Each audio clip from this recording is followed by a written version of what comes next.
Assalomu alaykum. Sertifikat savollarini ko'rishda davom etamiz. 28 fevral ikkinchi seminarda tushgan savollarga, demak, 23-savolga yetib keldik. 23 dan 30-savolgacha bo'lgan savollarda, demak, yechimlarini tushuntiramiz. 23-savol shartini o'qiymiz. Xo'p, aylanani 8 ga teng vatari 90 gradusli yoyni tortib turadi debdi.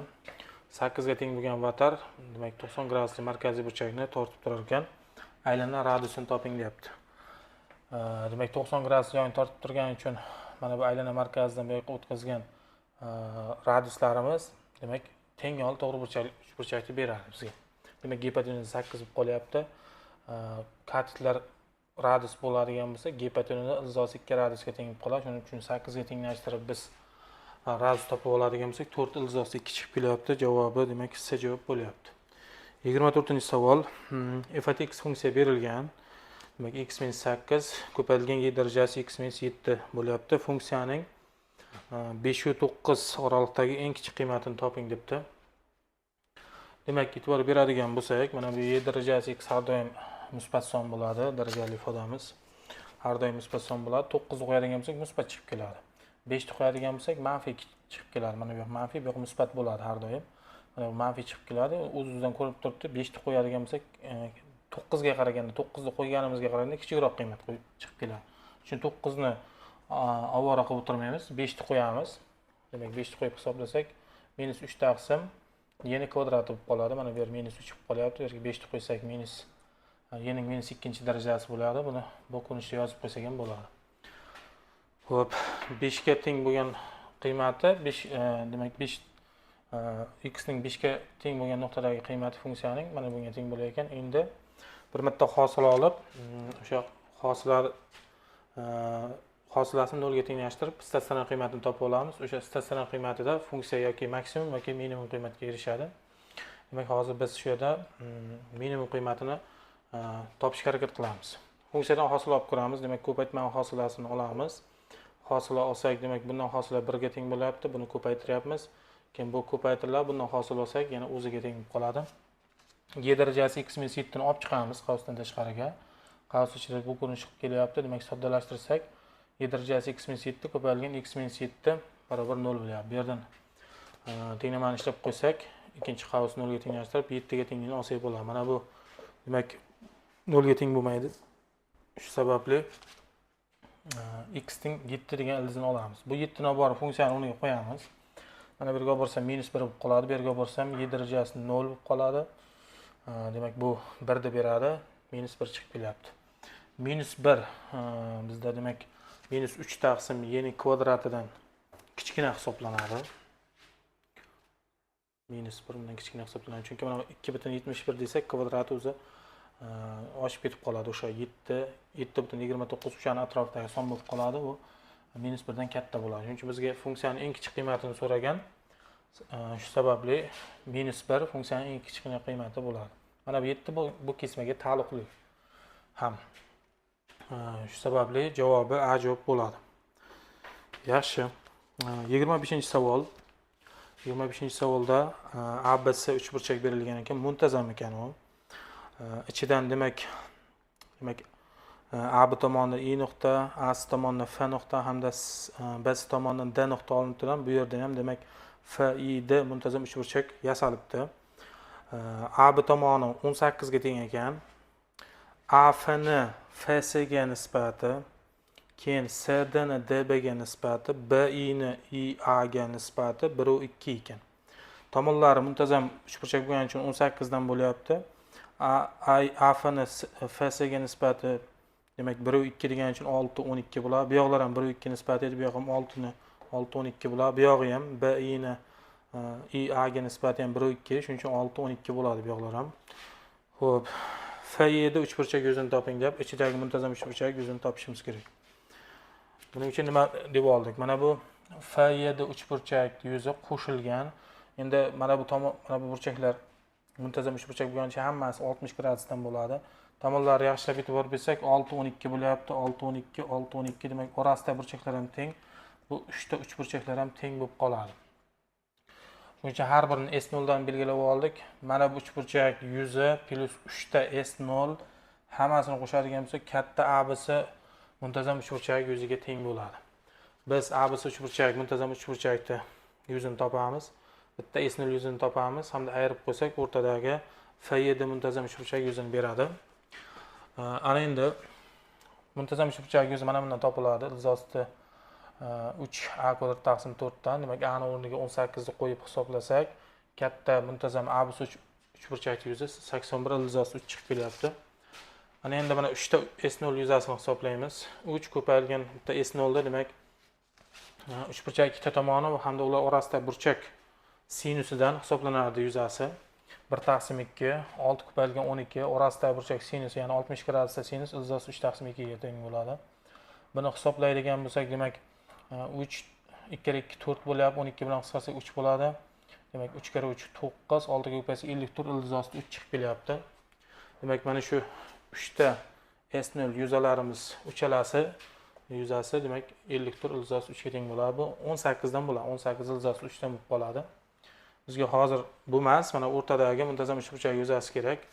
Endi ABC uchburchak yuzasidan mana shu 3 ta S0 ni olib tashlaymiz, ya'ni 81 ildizosti 3 dan 54 ildizosti 3 ni olib tashlasak, bizga F7 muntazam uchburchak yuzasi 27 ildizosti 3 ga teng bo'lib qoladi. Bizdan aynan shu so'ralganda javobi 20 A javob bo'lyapti. 29 da ham demak uchburchakga doir yuzasini topishga doir savol. Quyidagi berilgan rasmga asoslanib bo'yalgan soha yuzini toping debdi. Demak, mana bu uchburchak berilgan, bo'yalgan soha mana bu hisoblanadi. Bu yerdan bisektrisaga tushirilgan alfa demak burchaklarga ajratyapti. Bu yoqdan ham demak yon tomoniga bisektrisaga tushirilgan betdan ajratyapti. Bu tomoni 15 ekan, bu tomoni demak mana bu tushirilgan bisektrisa 6,5 hamda 7,5 kesmalarga ajratilgan ekan. Bizga shu ma'lumotlar berilgan. Mana 13'lar keyin topdik. Demak nima bo'ldi? 6,5 ga 7,5 qo'shadigan bo'lsak 14 bo'ladi. Bu tomoni 14, bu yoq 15 bo'lyapti. Endi bisektrisasining bitta xossasi bor edi. Uchburchak tomoniga bisektrisa tushirsak, uni x hamda y kesmalarga ajratsa, bu x hamda y kesmalar yon tomonlarga proporsional bo'ladi. Hamda mana bu a ni y ga ko'paytmasi b ning x ga ko'paytmasiga ham tengiydi. Mana shu bisektrisa xossasidan borib, biz aynan bu 3-tomonni topib olamiz. Ya'ni nima qildik? 7,5 x ga ko'paytmasi 6,5 15 ga ko'paytmasi qildikda, x topib olsak x 10 chiqib keladi. Keyin mana bu yerga yozib qo'ydik 13 ta. Demak, uchburchak 3 ta tomoni bor. 13, 14, 15 bo'ldi. Buni yuzasini hisoblaymiz. Bizga mana yuzani so'ragani uchun yuza kerak hozir. Yarim perimetr topib oldik, 21 bo'lar ekan. Geron formulasidan hisoblab, demak, yuzasini topadigan bo'lsak, 84 bo'ladi.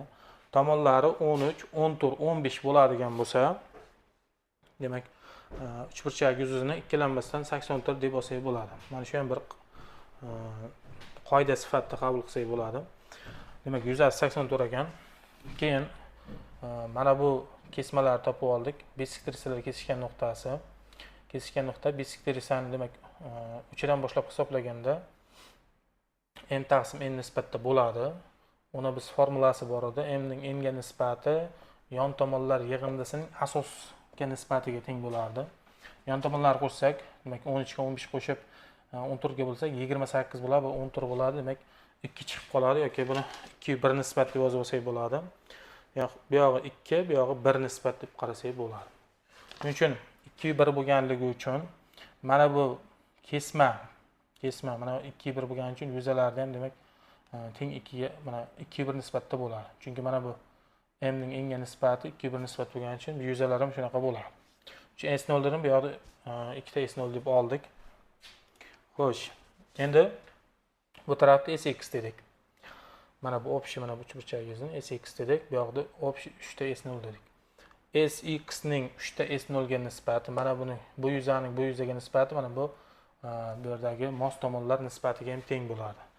Bu demak shunaqa xossasi bor edi. Shu bo'yicha boryapmiz yana. Sx ning 3 ta S0 ga nisbati 6,5 ning 7,5 ga nisbati bo'ladi. Bu yerdan buni 65 taqsim 75 desak, hamda buni demak 5 ga qisqartirib olsak 13 taqsim 15 bo'lib qoladi. Bu yerdan 3 ta S0 bu yoqqa ko'paytirib Sx ni topadigan bo'lsak, 13 ta S0 taqsim 5 bo'lib qolyapti. Demak, Sx bo'lyapti. Endi o'sha 13 ta S0 taqsim 5 mana bu yuzani hamda mana bu 2 ta 3 ta S0 ni qo'shadigan bo'lsak, umumiy 3 burchakning yuzini beradi. 3 burchak yuzi 84 edi. Topdik uni. Tenglashtirib, demak, S0 topadigan bo'lsak 15 chiqib kelyapti. Endi bizdan mana bo'yalgan soha yuzini so'rayapti. Bo'yalgan soha yuzi 2 ta S0 edi. Shuning uchun 2 ga mana 15 ni ko'paytirib qo'ysak, javob 30 bo'lyapti. Javobi D javob bo'lyapti. 26 bo'ldi. 27-savol. 27-savolda demak trapeziya berilgan. Asoslari 3 va 9 bo'lgan to'g'ri burchakli trapeziyaning kichik yon tomoni 6 ga teng bo'lyapti. Asoslari 3 va 9 ga teng bo'lgan to'g'ri burchakli trapeziya. Mana to'g'ri burchak bo'lyapti. Ham yon tomon ham trapeziyaning balandligi bo'lib qoladi. Trapeziyaning diagonallari kesish nuqtasidan katta asosgacha eng yaqin masofani toping deyapti. Diagonal o'tkazib oldik. Diagonal kesish nuqtasidan katta asosgacha bo'lgan masofani toping degan nima qilganmiz? Diagonallar ikkita o'xshash uchburchaklar ajratadi.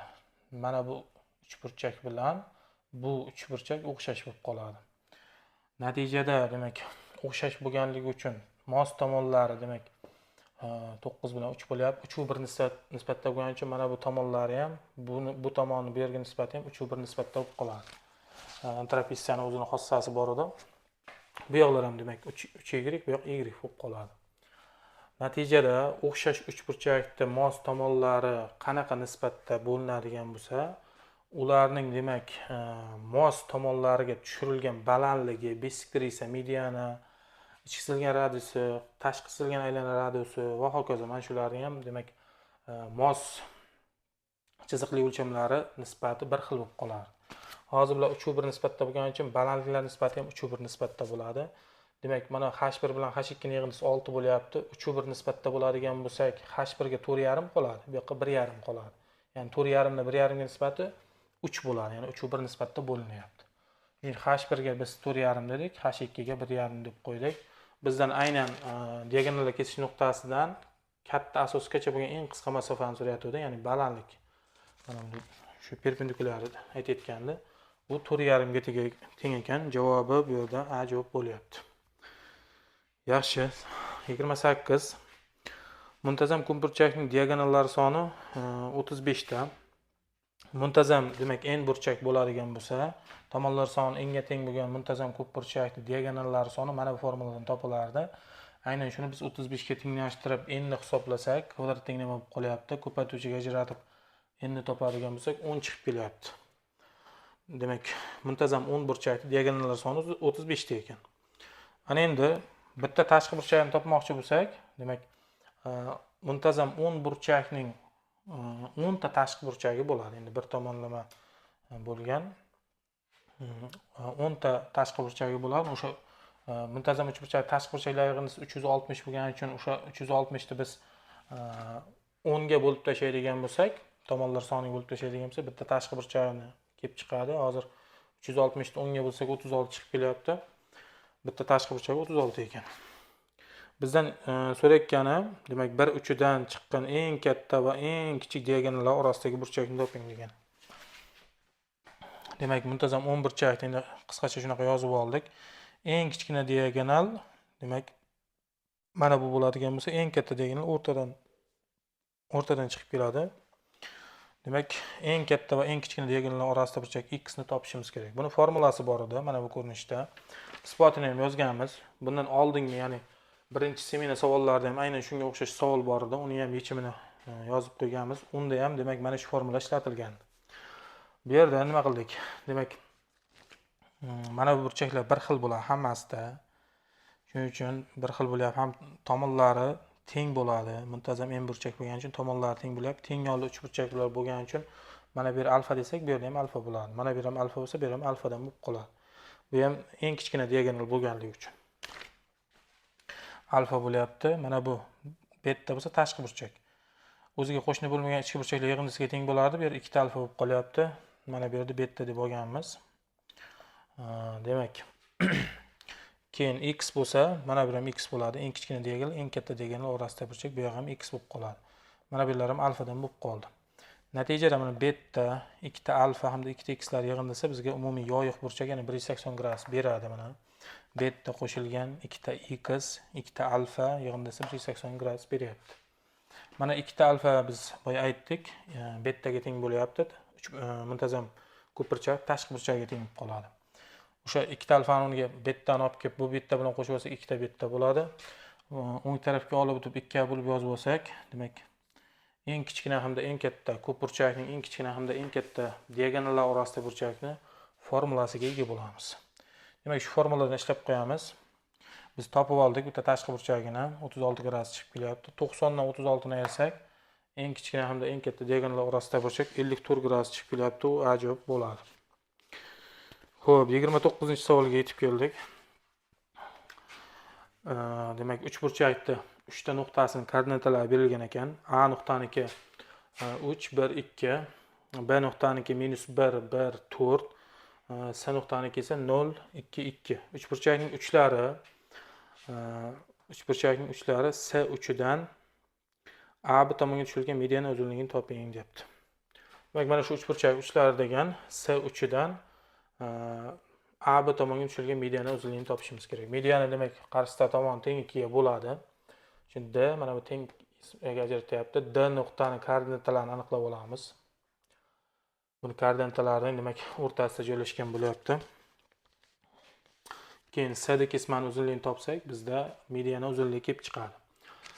D ni koordinatalari mos ravishda x, y, z deydigan bo'lsak, x koordinatasini topish uchun bilamiz, bularning o'rtasidagi qiymatni topish uchun buni koordinatalarini qo'shib, A bilan buni x koordinatalarini qo'shib 2 ga bo'lardik, kelib chiqadi o'rtasida. Demak, 3 ga -1 deb qo'shdim, 2 bo'lib qoladi, 2 ga bo'lsa 1 chiqib keladi x koordinatasi. Y koordinatasini topyapmiz. Demak, 1 ga 1 deb qo'shib 2 ga bo'lsak 1 chiqib keladi. 2 ga 4 ni qo'shib 2 ga bo'lsak 3 chiqib kelyapti. D nuqtani demak koordinatalari 1 1 3 bo'lar ekan. Endi bizga medianani topishimiz uchun C da kesma uzunligini topishimiz yetadi. Demak, bu yerdan C da kesma uzunligini topish uchun mos koordinatalarni ayirib, ya'ni D ni koordinatasidan C ni koordinatasini ayirib, uzunligini hisoblab qo'yamiz. X bu yerda 1 chiqadi, 1 dan 0 ni ayirib kvadratga oshiramiz. Y 1 chiqadi, 1 dan 2 ni ayirib kvadratga oshiramiz. Z 3 chiqadi, 3 dan 2 ni ayirib kvadratga oshiramiz. Natijada bu yerda ildizosi 3 chiqib kelyapti. Javobi D javob bo'lyapti.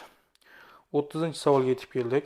Muntazam oltiburchakli piramidaning yon qirrasi asos tekisligi bilan 60 gradus burchak hosil qilaylik. Muntazam oltiburchak piramida yon qirrasi asos tekisligi bilan 60 gradus burchak hosil qilyapti ekan. Agar qirrasining uzunligi o'sha ildizosi 39 bo'lsa, piramidaning hajmini toping debdi. Qirrasining uzunligi, demak, yon qirrasining uzunligi ildizosi 39 ekan. Piramidaning hajmini topishimiz kerak. Piramidaning hajmi mana bu formuladan topiladi. Demak, bizga balandlik kerak hamda asos yuzasi kerak. Asosi muntazam oltiburchak bo'lganligi uchun bu yerdan tushilgan balandlik tashqi hamda ichki chizilgan aylanma markaziga tushadi. Mana shu markazda bo'ladigan bo'lsak, mana bular muntazam uchburchak tomoni A deydigan bo'lsak, bundan bu uchigacha bo'lgan masofa ham A ga teng bo'ladi. Bu yer ham A ga teng bo'lib qoladi. Buni muntazam ko'pburchaklarni bilgan tushunadi. Shuning uchun A deb yozib oldik. Bu yog'i balandlik tushiryapmiz. Bu yer 60 gradus bo'ladigan bo'lsa, mana tepadagi burchak 30 gradus bo'lib qoladi. 30 gradus burchak qarshisidagi katit gipotenuzaning yarmiga teng bo'ladi. Shuning uchun A tomoni gipotenuza, ya'ni yon qirrasi ildizosi 39 ning yarmiga teng bo'ladi. Balandligi esa, ya'ni 60 gradus burchak qarshisidagi katit gipotenuzaning ildizosi 3/2 qismiga teng bo'ladi. Bu burchakni o'sha sinus kosinuslardan keltirib chiqarsa bo'ladi. Demak, h ildizosi 3/2 qismiga teng bo'lar ekan, ildizosi 39 ni. Buni tarkibida 3 borligi uchun biz 3 ko'paytirilgan 3/2 ko'paytirilgan ildizosi 13 deb yozib olsak bo'ladi. Balandlik asoslarini topdik. Endi bizga balandlik bor, asos yuzasi kerak. Bilamiz, asos yuzasi tomoni A ga teng bo'lgan 6 ta muntazam uchburchakdan tashkil topgan bo'ladi. Biz mana bunaqa ajratib boradigan bo'lsak, 1, 2, 3, 4, 5, 6 ta tomoni aga teng bo'lgan muntazam uchburchaklardan tashkil topib qoladi. Shuning uchun bitta uchburchak yuzasi muntazam uchburchak yuzasi formulasini ildizosi 3a kvadrat taqsim 4 ga teng, uni 6 ga ko'paytirib qo'ysak, muntazam, ya'ni asos muntazam 6 burchakli yuzasiga ega bo'lamiz. Demak, shu formuladan boryapmiz. A ni o'rniga biz olib kelamiz. Demak, A ni qiymati ildizosi 39 taqsim 2 bo'lyapti. Uni olib kelamiz. Xo'p, 6 bilan 4 ni qisqartiraman bunga 3 tadan, bunga 2 tadan. Ildizosi 3, A ni kvadrati, buni kvadrati 39 taqsim 4 bo'ladi. Buni hisoblasak, 117 taqsim ildizosi 3 chiqib kelyapti. Ana endi mana bu formulani qo'yamiz. Asos o'rniga buni olib kelamiz. Balandlik o'rniga esa buni olib kelib, mana 1 taqsim 3 dagi 3 bilan bu yerda 3 qisqarib ketadi. Ko'paytirib hisoblab qo'ysak, 117 ildizosi 39 taqsim 16 bo'lib qoladi. Bu variantimizda D javobda turibdi. Javobi D javob bo'ladi.